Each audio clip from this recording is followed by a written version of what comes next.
Hello বন্ধুরা, রিয়াজ কুকিংয়ে তোমাদের সবাইকে ওয়েলকাম। আজকে আমি বানাবো ভেজ এগ চপ।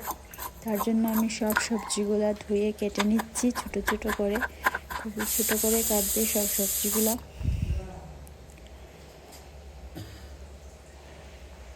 বাঁধাকপি, গাজর, ক্যাপসিকাম এবং বিট নিয়েছি আমি চপের জন্য।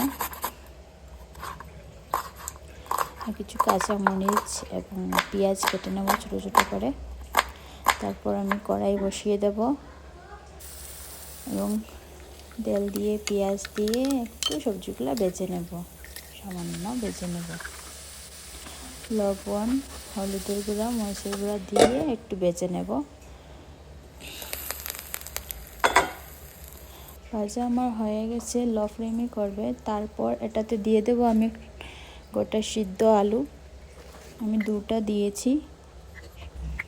মরিচের কাঁচা মরিচ তাতে দিয়ে দেব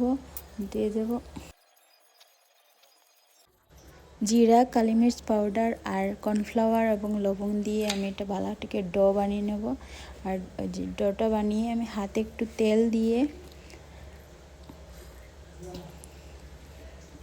এর মধ্যে ডিম দিয়ে আমি চপটা বানাচ্ছি। হয়ে গেছে আমার চপটা। এখন কড়াইয়ে তেল দিয়ে এটা কর্নফ্লাওয়ার দিয়ে আমি গুলে রেখেছি জল দিয়ে। কর্নফ্লাওয়ার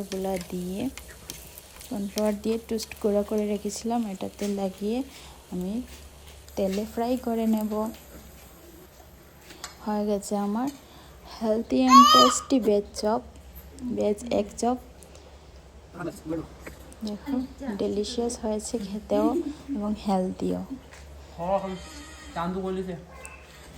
ভিডিওটি ভালো লাগলে অবশ্যই লাইক, কমেন্ট এবং সাবস্ক্রাইব